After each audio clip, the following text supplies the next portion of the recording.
Pay close attention to Lee Porter, a 19-year-old girl, as she steps through the door of a man's apartment in Westminster, Colorado on the afternoon of June 3rd, 2014. She has less than 1 hour left to live, because a man named Christopher Wade, 38 years old, is already inside waiting for her.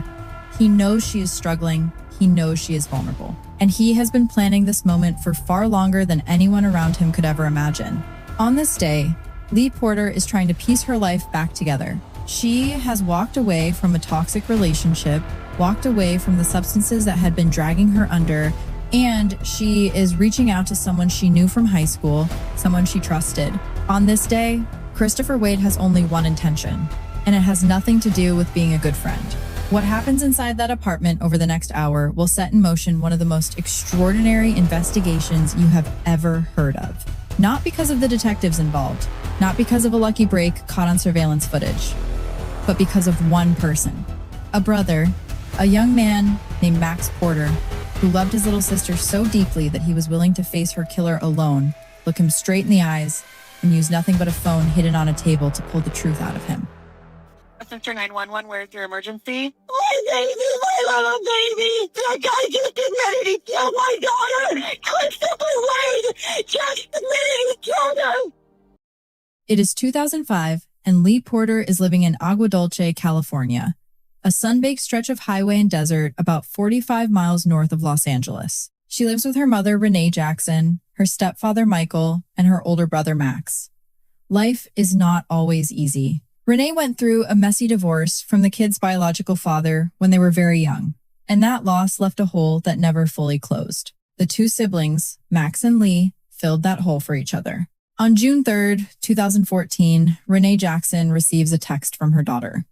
Lee tells her that she loves her, that she hopes she is doing okay, that she is trying to get her life together. Renee texts back that she loves her. It is the last message they will ever exchange. 2 days pass. June 5th. Max cannot reach his sister. He calls Renee, frantic. He has been trying for days. Lee always answers. This is not like her. Something is wrong, and Max knows it in the pit of his stomach before he has a single piece of evidence to confirm it. The family goes into action. Renee pulls up Lee's phone records. She pays the bill each month, so she has access. She starts calling the numbers, one by one. One of them belongs to a hotel. She calls, and the front desk confirms that Lee stayed there on June 2nd with a man named Jesse. The last time her family heard from Lee directly was June 3rd. That single piece of information locks the timeline in place and sends a chill through the entire family. Jesse is 38 years old when 18-year-old Lee meets him. He describes himself as a tattoo artist. He is charming, and Lee clicks with him quickly. He lies about his age at first. Only later, once she is already emotionally invested, does he tell her the truth. Lee makes Max promise not to tell their mom. She knows how it looks. She does not want the fallout. But as the months go on, the relationship deteriorates fast. Jesse has a short temper. He uses drugs. And Lee, away from home, struggling with depression and isolation, starts using too. Max watches all of this from a distance, carrying the weight of knowing and not knowing what to do with it. He does not want to betray her trust. He does not want to push her further away. So he keeps the secret and keeps showing up for her day after day, message after message. Then Lee tells Max the relationship is over. She and Jesse have broken up. She's trying to find a job. She is starting her recovery. Things are turning around. And for just a moment, it seems like Lee Porter might be finding her footing again. Max flies in from California. Friends start making missing person posters. Renee files a missing persons report with the police and tells them everything she knows about Jesse, about the hotel stay, about the relationship. Police bring Jesse in for questioning immediately. He tells them he said goodbye to Lee at the hotel and never saw her again. No evidence contradicts him. It is a dead end.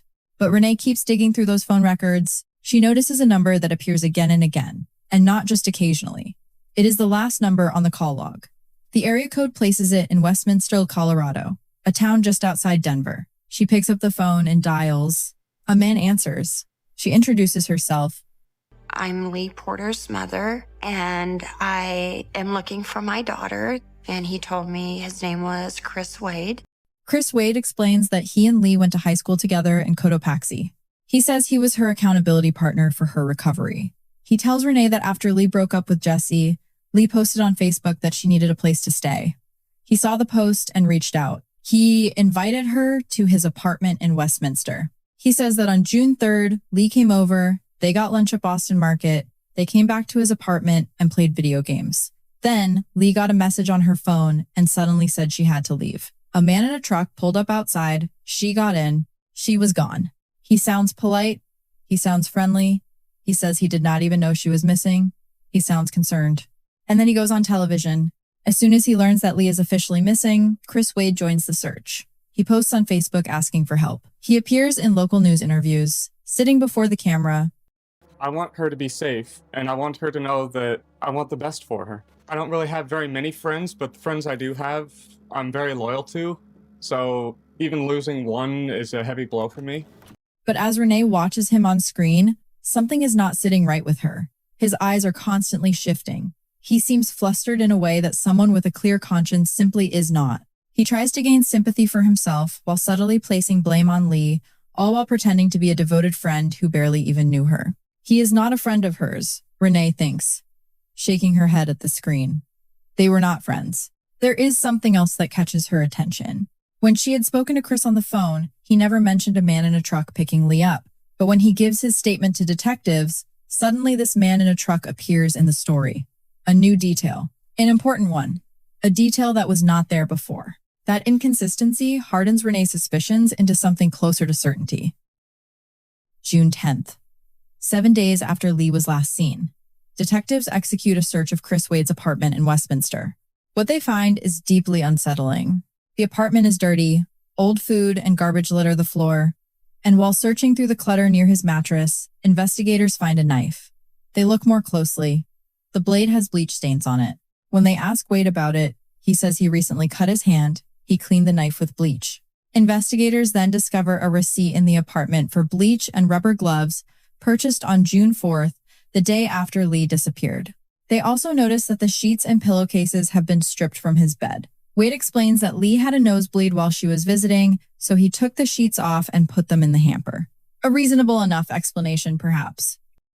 But when police ask to see the sheets, Wade changes his story. He says Lee took them with her when she left. Sheets. She took his sheets with her. The inconsistencies are multiplying. The bleach, the gloves, the knife, the missing sheets, and a story that keeps changing every time he is asked a direct question. Investigators take Wade to the station for a formal interview. They press him on what happened during Lee's visit, what his intentions were when he invited her over, what he knows about where she might be now. In no way did I make any advances on her whatsoever. She had just gotten out of a bad relationship and she wasn't looking for a relationship or anything like that. And I told her straight up, that's fine by me. He keeps pushing the image of himself as a helpful, selfless friend, offering support to someone who is struggling, a good guy, a loyal guy, someone who just wanted to help. Do you know where Leah is? Honestly, I have no idea where she is. And I'm being accused of something. What do you think? It sounds to me like yes. I maintain my innocence, but I would like a lawyer. They have to let him go. But police put Chris Wade under surveillance. They keep watching. And what they see tells them enough to know they have the right man. The problem is that what they see is not enough to arrest him. Without Lee, without her body, without physical evidence tying him directly to her death, they cannot charge him with anything. The investigation stalls. Lee's family knows what this means. Every day that passes without finding her is another day the truth gets further away. And so they decide to do something that no family should ever have to do. They decide to go get the answers themselves. Max Porter is a young man who loves his sister more than anything in this world. He has said, without any hesitation, that he would give up his own life to find her. And now, with the investigation stalled and Chris Wade walking around free, Max makes a choice. He is going to befriend the man who killed her. It starts carefully. Max reaches out to Chris online, playing the role of someone who is desperate and grieving, someone who needs support, someone who does not blame Chris for anything. Chris, who is already feeling the heat of the investigation, is receptive. He is upset that people are starting to suspect him. He feels like he is being unfairly blamed. Max feeds that narrative. He tells Chris he is on his side. He listens. He builds trust, slowly, over the course of about a week. Meanwhile, police continue their own approach, keeping Chris under surveillance without him knowing. No one outside the department is aware of this, not even Max. Max knows he has to be careful. One wrong move, one accusation too soon, and Chris shuts down completely. The truth goes with him. So Max stays patient. He plays the long game, and eventually he convinces Chris to meet him in person. Under a gazebo, in a park. June 12th. 9 days after Lee's disappearance, the cover story is that Chris will do a tarot card reading about Lee. Max tells him it is just him and a few friends looking for guidance and comfort. Chris agrees to come. What he does not know is that the moment Chris begins the reading, Max sets his phone on the table, face down, recording every single word. Chris sits across from Max at that table and turns over his cards. He says he sees no indication of anyone who wanted to harm Lee. He says there is every chance she'll be found safe and sound. Max does not believe a word of it, but he sits there, he listens, he waits, and then, gently, carefully, he begins to steer the conversation toward June 3rd. Chris, we just really need to know, man. You know what happened. Chris, please. They're gonna find out eventually. It's gonna eat you up. I won't hold grudges. You tell me right now what happened to my sister. He pushes just hard enough, then backs off just enough, over and over again, until finally, Chris cracks. He begins to talk. He says Lee came over. He says they went to lunch. He says they came back to the apartment. And then he tells a story that was never in any of his previous accounts. He says that Lee asked him for money and he refused. She grabbed the knife that I keep by my bed and tried to attack me, saying that she would stop attacking me if I agreed to buy drugs for her. She wouldn't do that, dude. She wouldn't do that, Chris. Stop lying. She wouldn't do that. Lying. Keep going. I'm sorry. I'm sorry. I'm just over. I am not lying. Okay. He says Lee tried to stab him multiple times. He dodged, he grabbed her, he put his hand around her throat, and then Lee went limp. And then he noticed the knife was between them, and she had been stabbed through the sternum. Max sits at that table and holds himself together by sheer will. He is listening to the man across from him describe how he killed his little sister. And he stays in that chair, and he keeps his voice steady, and he says, "Yes, sir, please continue," because he knows that if he loses control right now, Chris stops talking and the full story dies with him. I did the only thing I could think of, and God help me, I put her in the dumpster. I know you won't believe me, but I will be turning myself in to the police. It'll be within the week, I swear to you. No, you're going to jail right now. Where do you think you're going, man? You think I'm just going to let you walk away and drive away? You killed my sister. That is where Max's composure finally breaks. He is not going to wait a week. He jumps across the table, his friend pulls him back, and then Max, breathing hard, tells Chris to look at the phone on the table. The phone that has been recording this entire conversation. He makes Chris call 911. The call is brief and stunning. 911. Yes, I'd like to confess to a murder. Okay. The case is into the disappearance of Lee Porter.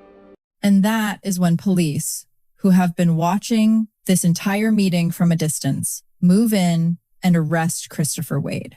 Max Porter got a confession. He did it alone, without a badge, without training, without knowing that the police were watching the whole thing. A prosecutor would later describe it as the most extraordinary thing he had seen in 25 years of working in criminal justice. A family member walking up to a murder suspect and getting a full confession on recorded audio. Max then had to make the hardest phone call of his life. He called his mother. He was hysterical, Renee recalls. He said, "Mom, Lee is dead. Christopher killed her." With Christopher Wade arrested and a recorded confession in hand, police begin building the full picture of who this man really is. What they find is deeply chilling, and it sheds a terrible light on why 19-year-old Lee Porter never had a chance. After high school, Chris Wade joined the Army. He trained in jiu-jitsu for self-defense. But after 2 years in military service, he was discharged following a psychiatric evaluation in which he admitted to having violent fantasies, specifically fantasies involving the rape and murder of women. Despite this, he returned to civilian life, enrolled in college, and began pursuing a degree in criminal justice. He reportedly told people he wanted to become a police officer. His history of violence does not stop at disturbing thoughts. When confronted about his darker fantasies during later questioning, Wade tries to argue that he keeps his fantasy life completely separate from the rest of his life. But that argument falls apart almost immediately. Investigators learn that while he was still in high school, years before any of this, he attempted to kidnap a young girl with the intention of killing her. He was scared off by a dog and ran. He never faced consequences for it. For years, Christopher Wade had been walking the streets with violent intentions and a history that should have raised every alarm imaginable. And when Lee Porter posted on Facebook that she needed a place to stay, he saw his opportunity. The prosecution believes he did not invite Lee over out of goodwill.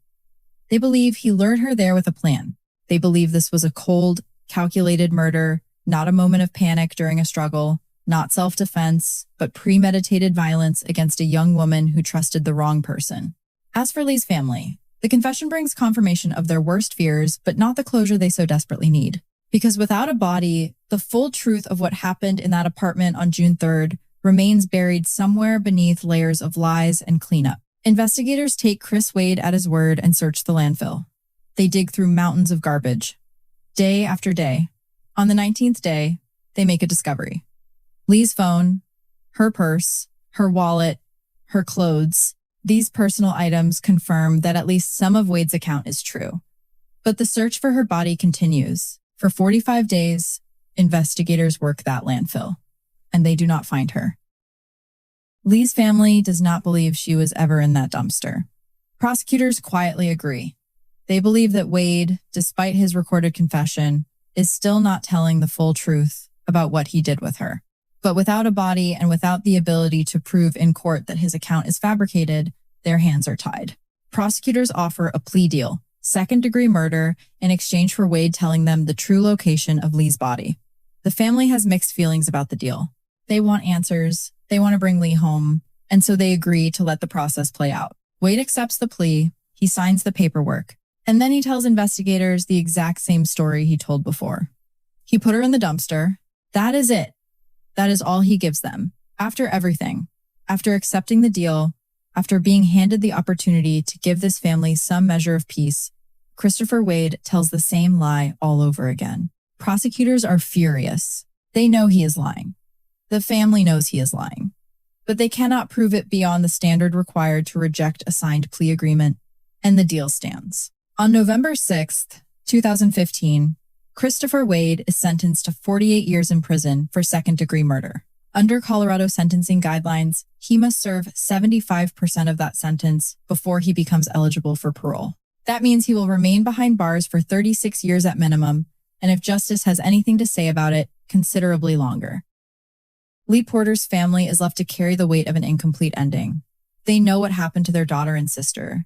They know the name of the man who did it. They watched him go to prison for it. And still, somewhere out there, Lee has not been brought home. Renee Jackson has said publicly that she looks forward to the day she gets to meet her daughter again. That until then, she is going to try to find her. That Lee needs to come home. That she needs to be somewhere near her family.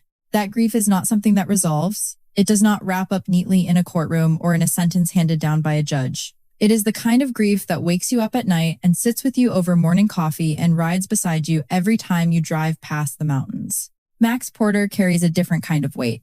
He is the one who sat across from Christopher Wade at that table and kept his voice steady while listening to the man describe how he killed Lee. He is the one who had to hold his rage inside long enough to get the truth on tape. He is the one who made that phone call to his mother. And yet Max does not retreat into that grief. He turns it outward. He talks about what happened, not to relive it, but because he knows there are other families sitting in the same impossible silence, staring at a phone that never rings, waiting for answers that may never come on their own. In a Facebook post that has been shared widely, Max wrote the words that speak to the depth of what Lee meant to him. He said he misses her, that her friends and family will always be there for her, that they will never give up on finding her and helping others stuck in the same predicament. He wrote that he loves her more than his own life, forever and always, that she will never be forgotten, that she is a beautiful soul, that she will always be his best friend, his sister, and his support. Those are not the words of someone who has found closure. They are the words of someone who is still choosing to love every single day, despite everything that has been taken from him. The case of Lee Porter and the conviction of Christopher Wade is a story about many things at once. It is a story about a young woman who was doing everything right at the end, getting clean, cutting ties with a toxic relationship, reaching out for help, trying to find her way. And it is a story about how doing everything right is sometimes still not enough when the wrong person is watching. It is a story about a predator who operated in plain sight, who had disclosed his violent fantasies to military psychiatrists and walked away without intervention, who had attempted a kidnapping as a teenager and faced no lasting consequences, who spent years studying criminal justice while dreaming of murder. It is a story about a family who refused to be passive, who dug through phone records and made phone calls when the police were still establishing that a crime had even occurred, who put up posters and flew across the country and did not wait for someone else to solve this. And most of all, it is a story about a brother who loved his sister so completely and so fiercely that he sat across from her killer face to face and gave him every opportunity to feel understood and forgiven, all while his phone recorded every single syllable. The prosecutor assigned to this case called what Max did something he had never seen in 25 years. A family member walking straight at a prime suspect, earning his trust, drawing out a confession, and preserving every word of it. He said that if it were his sister, he might have done exactly the same thing. What Max Porter did was remarkable, not because it was reckless or dramatic, though it was certainly both of those things. It was remarkable because of the discipline it required, the grief management, the strategic thinking, the willingness to call the man who killed his sister sir and to keep his hands flat on that table when everything inside him was screaming otherwise. Christopher Wade thought he had gotten away with it. He thought that by lying consistently and playing the grieving friend on television, he had insulated himself from the truth catching up to him. He thought the absence of a body was his protection. He thought he was smarter than the family he had destroyed. He was wrong, because what he did not account for, what no killer ever seems to fully account for, is the depth of the bond between a brother and a sister who grew up doing everything together, listening to the same music, fighting and making up, building a future side by side. That bond did not break when Lee disappeared. It transformed into something else entirely, something relentless, something that would sit across from a killer at a park bench and wait as long as it needed to wait. On November 6, 2015, Christopher Wade was sentenced to 48 years in prison. He will not be eligible for parole until he has served 36 of those years. By then, he will be an old man. Lee Porter was 19 years old. She had her whole life ahead of her. She was in the process of rebuilding it when it was taken from her. Her body has never been found. But her story has been told. And because of her brother, because of a man who refused to sit still and wait for justice to come on its own, the person responsible for her death is behind bars where he belongs. Somewhere out there, Lee Porter is still waiting to come home, and her family has promised they will not stop looking until she does. Forever and always. She will never be forgotten.